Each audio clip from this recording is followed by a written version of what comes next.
wuxuu ku xujeeyay inay 2 cisho ka maqnaato wax fariinahana u soo dirin lana soo hadal wuxuuna u sheegay in haddii intaas samayso jacaylka uu qabaa laba jibaarmi doono waa qiso xanuun badan oo ku dhacday gabadh u dhalatay dalka Talyaaniga ku soo dhawaada Mustafa Maax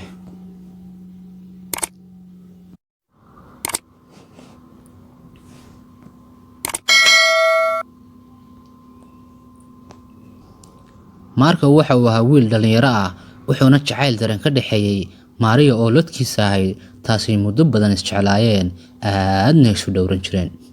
maalin maalmaha kamida ayuu ku xujeeyay inay 2 cisho ka maqnaato wax fariin ahna u soo dirin lana soo hadal wuxuuna u sheegay in haddii ay intaas samayso jacaylka uu qabaa laba jibaarmi doono way ka aqbashay 2 cisho lama soo hadal wax qoraal ahna uma soo dirin kolay salaam ku tahay